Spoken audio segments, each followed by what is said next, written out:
in what came to be known as the State of Israel. Yeah, and they are diehard for Israel because they're within their lifetime of experience, or their grandparents' lifetime of experience, was of absolute violence of their original homeland, their native homeland. But do you feel there is enough Jewish element that's influential enough to make a difference currently today in the world? This is something that I'm really hopeful for, and I think as a younger generation that has more optimism just in itself, I think we are seeing both, because there are two places where convincing needs to be done. Convincing needs to be done in the Jewish diaspora, yes, and convincing needs to be done to Israeli citizens. How do we do that? What do you propose? I think the easiest place to start, and we're seeing that now, especially with from back in 2018, where there were those peaceful protests on the Gaza borders that the IDF then struck back on. The narrative that a lot of diaspora Jews are starting to wake up to is that there is a really, really strong and heavily biased narrative that has been placed on us, essentially since birth, in these circles. Yes. And we need to look further out and see that mistreatment is absolutely not the answer, and not what we're looking for. And with movements like If Not Now When, there are no mics on her, and she's the one who's talking. Wait, how many have you got now? I don't know. I don't know. It's as they say, it's free for all, fair game. Yeah. But yeah, I think what I would like to say is I'd like to say, like, as someone who is more diasporan than I am Israeli, having grown up in Britain, but with that culture. It's definitely going to be easier to start in the diaspora. Absolutely. And because we have easier access to the narrative that Israel, outside of what Israel is giving. And I think by going to these movements and going to these protests and having our voices be heard in these circles, and having the general public be aware that there are Jewish people and there are Israelis with these opinions that understand the origins of what the country came from and what the country is currently doing and the injustices of that, I think that we can start to have civilized conversations with people on both sides. It was very refreshing and encouraging to see so many Jewish people in New York in particular to come out and condemn what Israel is doing. Absolutely. And them saying, not in our name, don't use our name, don't claim this is a Jewish state. It's like ISIS claiming that we represent Islam and Muslims, and they were like a little tiny extremist minority that was committing these acts of violence and terrorism. That also helped fulfill a Western narrative as well. Yeah. You see, so narratives are very important, and they have to be made available to the masses. This is why, as a historian, what I do is I talk more about peaceful coexistence between the Jewish people and the Muslims in general, because that helps people understand that there is no historic vendetta, there's no historic enmity, there's no historic, how can I put it, desire, for that matter, to brutalize the Jewish people and take away their right of being or living, for that matter. This propaganda, the evil propaganda the Zionist state has been using for a long time, to the extent that there are academics, Zionist academics, scholars who have spent their lifetimes simply to study history and create a new narrative, the clash of civilizations, for example. So what a lot of the Zionists have been doing, they've been claiming this Judeo-Christian heritage. Okay, but it's never been like that. Amazingly, there was no Judeo-Christian heritage. It doesn't exist. You know why? Because the Judeo element was always persecuted in the West. There was never a time in Western history when the Jewish people lived in peace. And I'm saying all the way up to the 20th century. Okay, even as late as, we have the Holocaust in Germany to talk about, okay? And this is not the first time when the Jewish people were brutalized.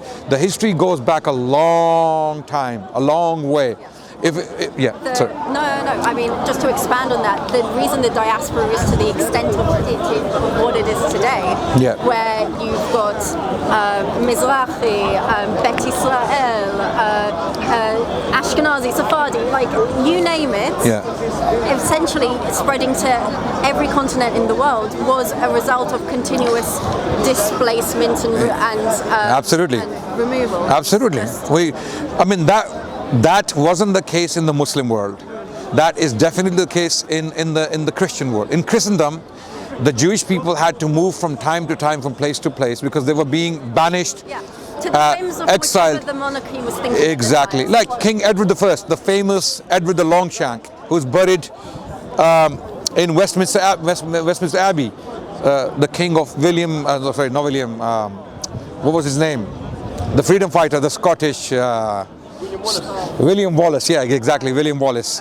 You know, there's this famous movie Braveheart, one of my favorites. The first time it came out, you know, I really loved the story, but it's still a lot of fantasy there, right? That king, Edward I, was responsible for banishing thousands of Jews. English Jewry was completely wiped out. They were completely, they had to leave England, okay? And it was only later when the Jewish people came back to Britain, okay? So when the Zionists and their dogs, if you like, sorry, to use a very brutal term, right? When they like to put out this narrative that there is a Judeo-Christian coalition that is dealing with this Islamic threat in the world, Islamic extremism, Islamic fundamentalism, Islamic terrorism, this is all a lie. It's all a lie. You're painting a civilization deliberately, and it's a bunch of extremists, these Zionists, who are a very small minority within the Jewish people. Unfortunately, they have somehow managed to get a lot of Jewish people to their side. It is very unfortunate. You know, it's very interesting actually, because you know, as someone who grew up in these circles, I've seen both within Israel and within the diaspora. There has been a melding of the Jewish state and Judaism. Right. And it has gotten to the point where to be Jewish is to also support Israel. Right. And that's the narrative that has been absolutely, created. absolutely. I think one of the most difficult things I had coming down this journey of like researching my country's history and coming to terms with what's happened and everything was, first of all, just giving the other side a chance to speak, for me to listen. Yes. And secondly, also to understand that there is a difference between my ethno-religion and the Jewish state. Right. And one is not dependent on the other existing. Yes. And that's never the case. Even in Islam, as Muslims, we don't say that a particular state represents the religion of Islam. That would be a mistake. That would be a disaster. You know why? Because let's say that state decides to do something crazy, like what the Israelis are doing today to the people of Palestine, right? Now that brings bad light on the religion. Okay? This is why throughout our history, 1,400 years of Islamic history, we have never claimed that a particular state definitely represents Islam. Okay? Or I must rephrase it. There was never a state in our history that completely, fully followed the rules of Islam to the, I mean, we can say the earliest period was the best, okay, when the early Islamic expansion was taking place. But we had later dynasties, as great as they were, as magnificent as their legacy is, as, as tolerant as they had been to the Jews and the Christians and others. And of course there were periods of disturbance as well. Okay, we don't say they actually represent Islam. Okay, apart from the very early period, the Prophet and his earliest companions and caliphs, we believe they were the best people to walk the planet. They did their best to do as much as they could. Even the Prophet himself was very fair with the Jewish people. A lot of the times people talk about one particular incident. Unfortunately, I've yet to read the Quran. I have a copy at home. You must read. You must read our perspective. You must read the Quran to start with, and read the life of Prophet Muhammad. And another thing I would like you to read is how the Jewish people actually lived with the Muslim civilization for over 1,000 years. That's a very interesting. It is a completely lost narrative. It's only known to academics, and even those academics who specialize in it. If you go to any standard historian who studies history, let's say, of Europe or the Islamic world, they wouldn't be necessarily aware of this particular side of the Islamic history, okay, or the Jewish history, let's say, okay. There are experts who have studied it. Unfortunately, most of them are Jewish, and many of them are Zionist, okay. And I'm not saying only Jewish people are responsible for this. I'm saying Muslims also need to study that history, which I have done to some extent, and we need to put this narrative out, because a lot of people don't understand this. People think Jews and Muslims are basically two worlds apart, and they don't want to be with each other, they don't want to live with each other. This is the Zionist state of Israel. This is the narrative they created, and they're pumping it quite successfully. There are people, journalists, politicians who are pumping that politician, yes. I also think it's just ridiculous as well, because like we're all following an Abrahamic religion. Absolutely, yes. And we claim the same origin. We claim the same origin. Yes, I know. We know the differences. How the Jewish people practice and believe in their religion. How the Christians went their way and the Muslims. Yes, please. Yeah. Same question when we were debating. What do you two think is the best way forward? By which I mean the most. Yeah, I mean that would be interesting. I have a perspective on this. That's a very good question. I forgot your name. Tony. Tony, sorry. I mean the best way forward for the. Tony is asking this question. Yeah, Tony is asking this question, that what is the way forward? What is the solution? Now we know the history somewhat, and we know the narrative of the Zionist state of Israel, and we know how some Jewish people feel about the state of Israel.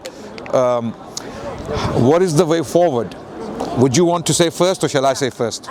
Please go first. I think the way forward is to, first of all, not have the Zionists to be part of the discussion. Number one, because there is no peace with the Zionists. They will never want peace. They will never promote peace. It's like having ISIS on a table discussing peace with them. You're not going to have that. You're not going to have peace with a bunch of nutters who have committed a genocide. Would you discuss peace with Nazis? Simple question. After they committed the Holocaust.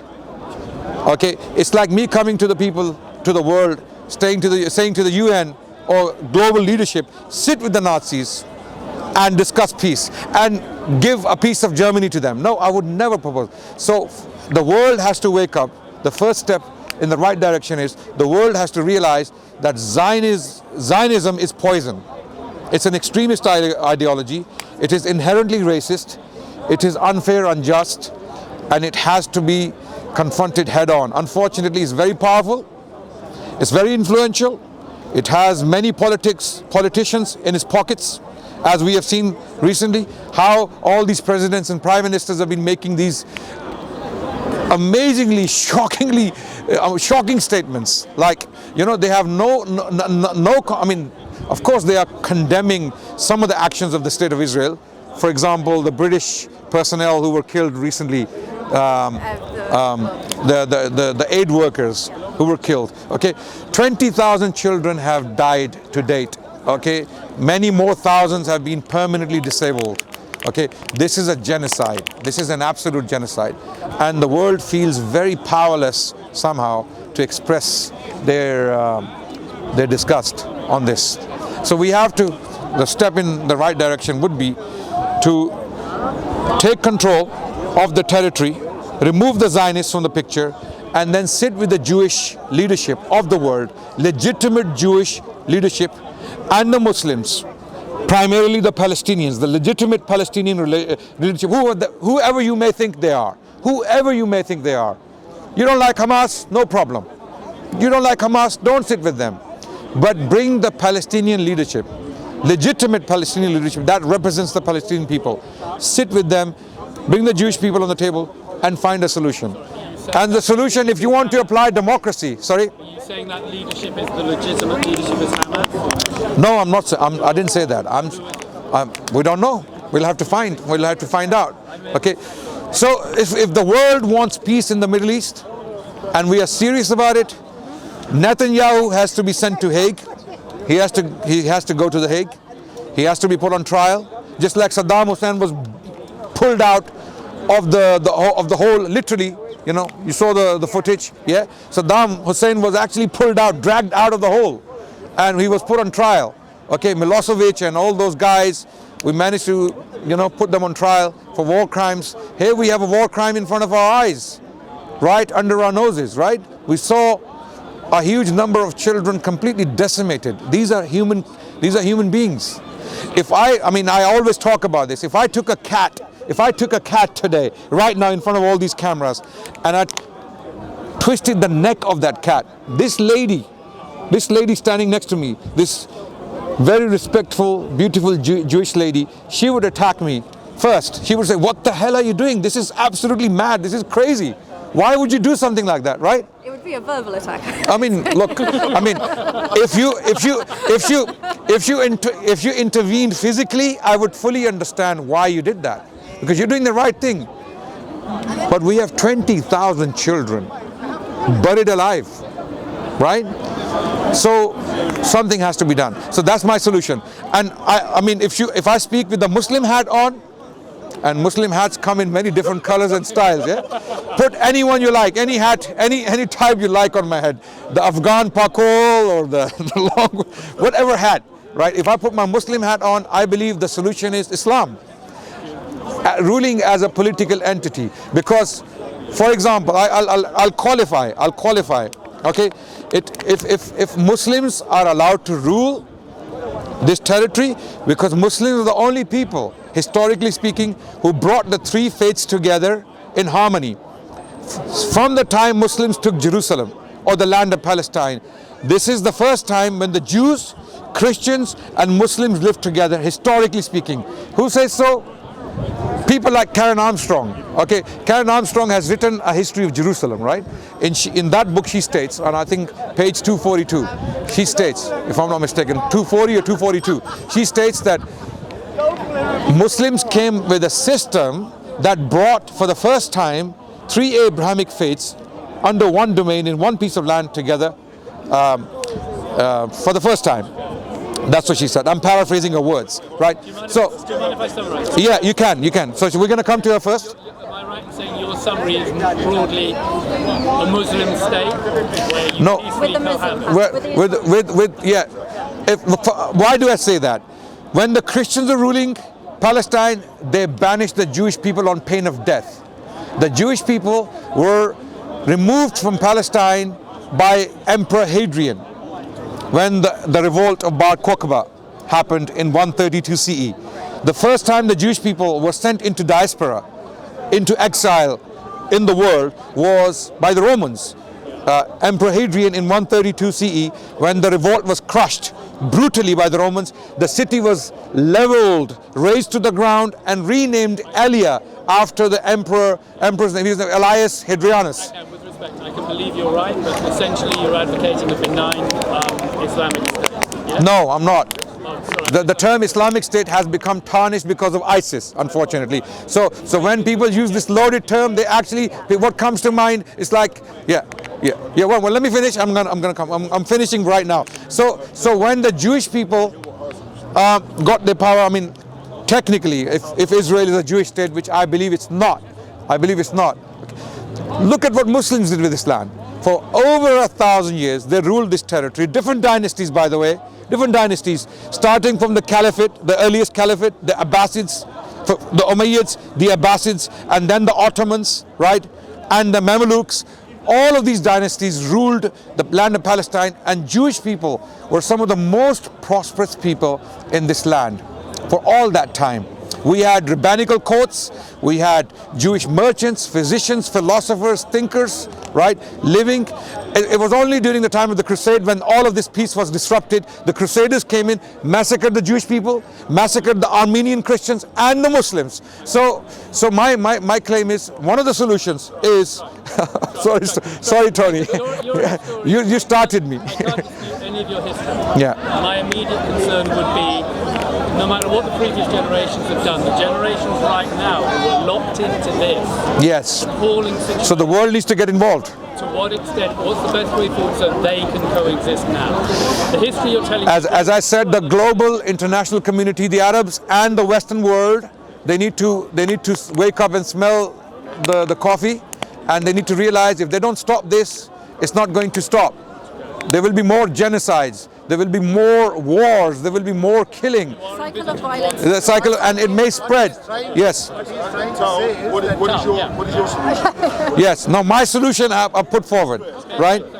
Thank you for Yeah. you for saying that. Yeah. Okay, so I think that with the experiences that I have, and I'm only one generation of 3 and plus in the establishment and existence of the State of Israel.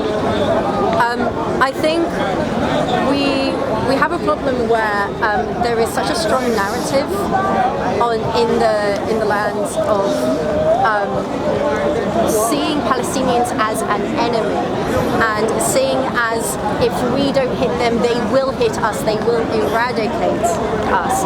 That creates that fear, that creates the fear-based response that they have. One of the most difficult things that would need to be done is just sort of start to work towards changing that narrative in the country, and to start seeing that for those citizens that it's not us or them, it's about coexistence. Yes. It's about coexistence, because for a lot of Israelis that were born and raised on that land, that is the only citizenship and the only identity and the only land they know. Yeah. And a lot, Albeit imposed and superimposed. Yeah, yes, absolutely. but Yeah. these people also don't have, well, my people don't have control over previous generations' actions. Yes. They were just born and raised in a country that had a certain narrative and a certain amount Absolutely. of messages set upon them. Absolutely. This current generation cannot be blamed for the crimes of the. Yeah. We cannot blame Tony for all the crimes the British Empire committed around the world. So yeah. Continue. So I think sort of extending on that, as sort of re-acknowledgement of history and a fresh approach to the education and understanding of Israel's history, and an acknowledgement of the Palestinian narrative that isn't mentioned in the education system. That's one of the first things to sort of talk about.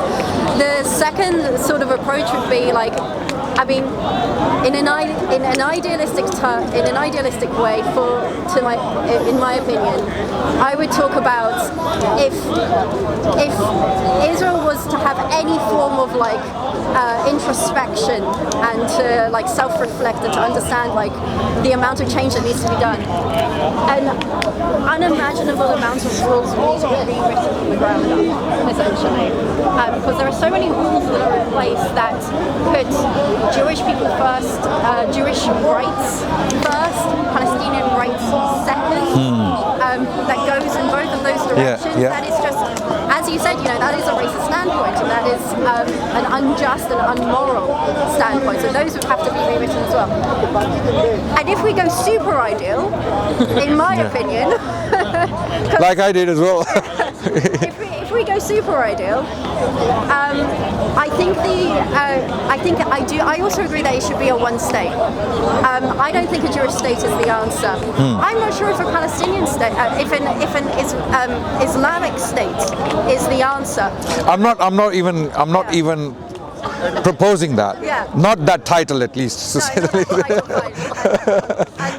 Okay. Yeah. I'll apologize for my It could be Ottomans too. Yeah.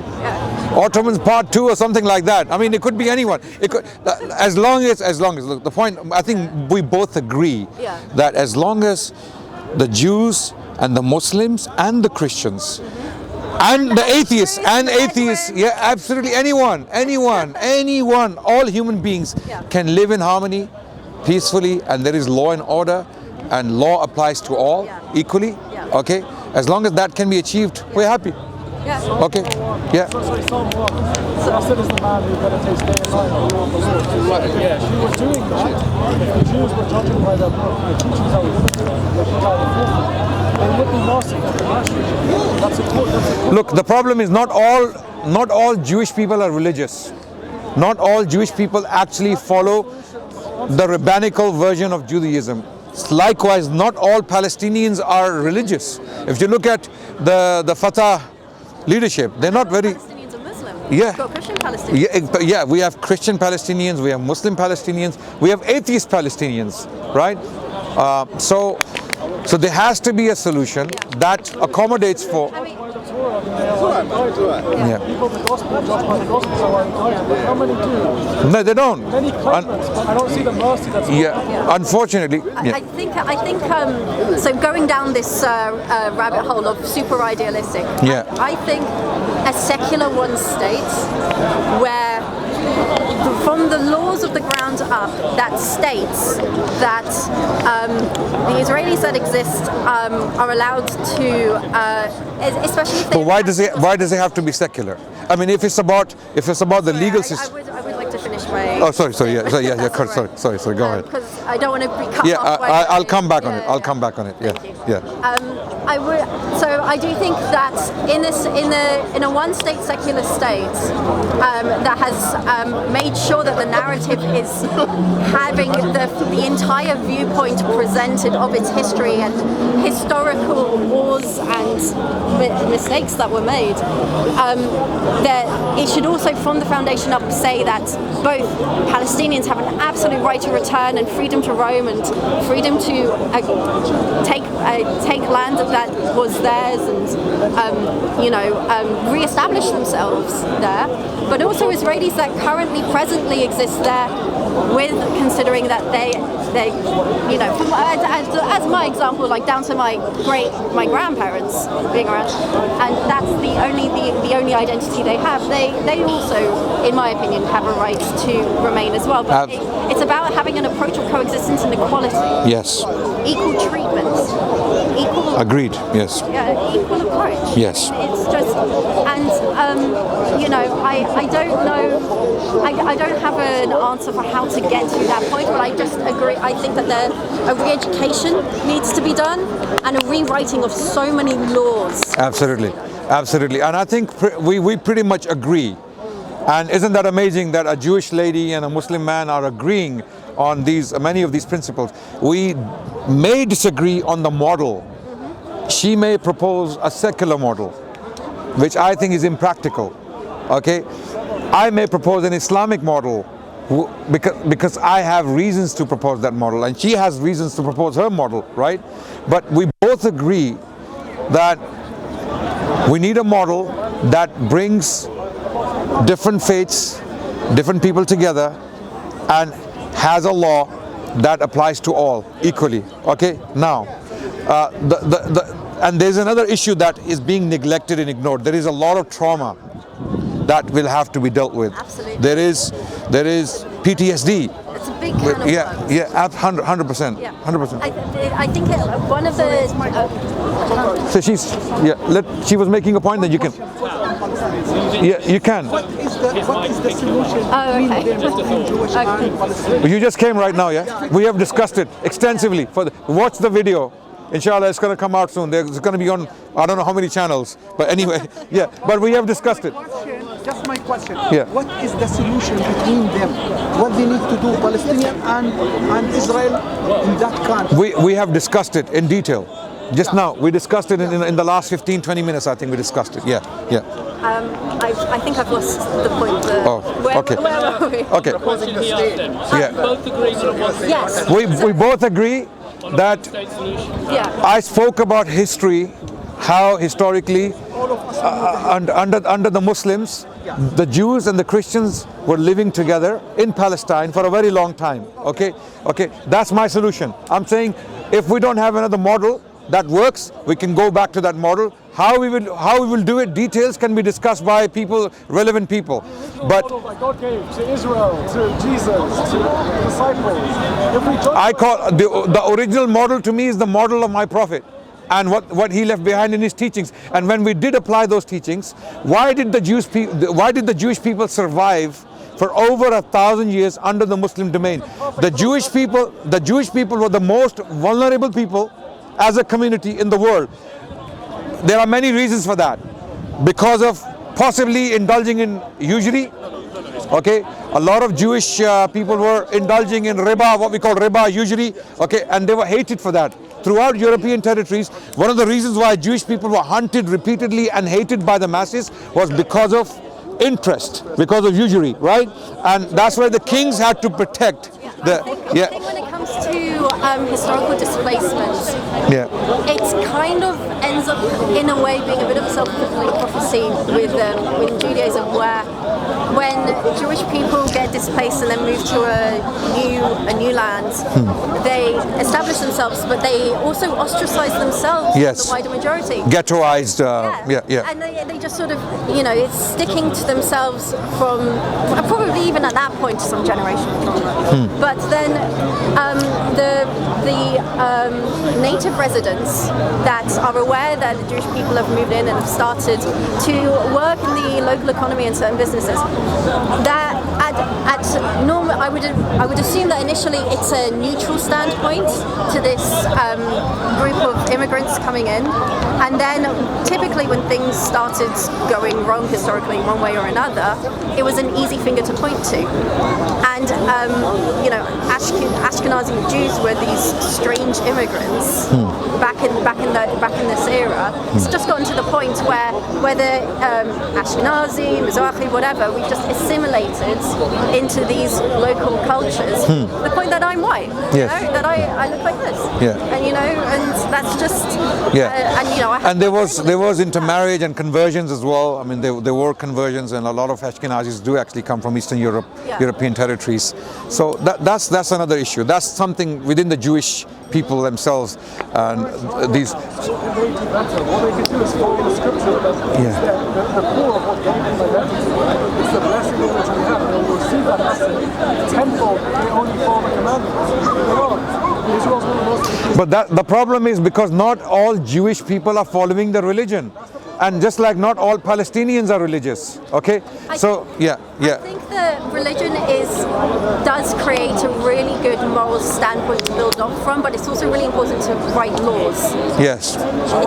It's also really important to write laws. And Torah is the law. I am No, I think there's two separates. There is a moral and religious law. There's a moral and religious law, and then there is the separation. The separation, I think, is what can hold in a court of law. Sorry? The separation is, I think, what can hold in a court of law. Even the term court of law can be relative because the Jewish people could have their own courts, bet dins. Okay, the Muslims have the court of the Qadi, the Muslim judge. Okay, so I mean, if you're in a secular country, then the laws are secular laws, and you're in a secular court. But even secular countries, I mean, the idea of what morals are, and in my opinion, they stem from religion. Well, to an extent, yes. The moral standpoints and ethical and questions of what is ethical and what is moral. Religion, just as a question in context, just sort of brought to the table for early civilization what is okay for a just society. The problem with secular societies is that the laws keep changing by the changes of the society. Okay, so people. Necessarily a bad thing? It could be sometimes, because sometimes you'll make laws that don't necessarily represent the interests of the people, the masses. Well, okay, for example, I'll give you an example. This issue of males ending up in female toilets because there is this. Humbly suggest that's the one topic we don't touch on right now. Okay. I mean, there are many. Okay. I agree. It's going to open another discussion. Yeah. I agree. But I'm saying, look. When people change, societies change. Okay. Sometimes societies come to agree on things that are immoral. Okay. The Germans predominantly were fully behind Hitler. when Hitler was doing what he was doing to the Jewish people, he had the sympathy of the majority of the German people, not all Germans, of course I know that, okay? Just like today, Abby Martin is claiming that the Israeli people are predominantly, the overwhelming majority is behind the state and the actions of the state. Now, if they start making, the reason why the Israeli state is getting away with these racist apartheid laws is because they have managed to convince the majority of the Israelis as to the correctness of these laws. And this is the problem with secular model. This is what my issue is. When you have religious texts, okay, their morality is determined. It's already established. You cannot make something immoral stated in the scripture and make it moral. It's not going to happen, right? Because pens have been lifted, papers are dry, so you cannot change divine law or God's law. But with secular system, with a secular solution, that threat will always remain. If you manage to convince the masses on a disaster, on a catastrophe, or on a racist law, like what happened in the American South, okay, with the Afro-Americans and all the lynchings and all the so-called emancipation and post-emancipation, this is, yeah. You are shifting from politics to ethics. I'm not saying you shouldn't, I'm just saying you have jumped that sharp. Right, okay. Now, ethically, I'd take far more issue with you. Politically, this is fantastic. I think everyone's loving it. Yeah. Right. The ethical assertions you made are more controversial. What kind of state? Yeah, I think we... Thank you. I think we're digressing, yes. Yeah. So I think we have pretty much expressed our views. Yep. And we agree on a lot of things. I'm very happy. Sorry, what's your name? Tal. Tal. Very happy to talk to Tal anytime in the future. If you come to the park, we'll continue discussing. We need more people like you. Yeah. We need more voices, Jewish voices. The voice is growing. The voice is growing. I'm so happy that's the case. I want people to be aware Yeah. that the diasporan voice is very much growing, and even in Israel, the voice is growing. The minority is coming out, and people are starting to talk, and people are starting to listen. So make sure you listen, you let us listen as well, please. Absolutely, and this is why we're doing this exercise. The reason why we're having this conversation is going to get out to potentially hundreds or thousands of people, okay? And I hope people can hear these voices. You're a Jewish lady, I'm a Muslim man. We've had a very friendly conversation. We agree on a lot of things. So this perception out there that there is conflict, this enmity, this is a lie. This is not true. She's an educated lady. I am still trying to learn somewhat, okay? So we have a long way to go, and we can bring back that coexistence, that feeling of compassion and generosity and justice towards each other that once existed among us. And we really have to look to the future. We have to plan for the future and talk more, represent our views more. And we want more Jewish voices. We want more Jewish voices to come forward and start speaking the right thing, start saying the right thing. And there are many, as Tal pointed out, and we saw lately on the news as well, that many people are being heard and they're coming out. And I'm very glad to see that, especially the American Jewish community that came out in New York. They made us proud, okay? And we hope this can continue, and eventually there will be a day when we will see peace again in the Middle East, inshallah. On that note, thank you so much. Thank you. My pleasure. I cannot, you know, Islamically, I'm not allowed to have physical contact with, no worries. But thank you so much. Thank you very much. Can we ask questions before you leave? We've had the Q&A long time ago. You just came. You just came and we're ending. Thank you, Tal. Very nice talking to you. Thank you very much. Thank you. Okay.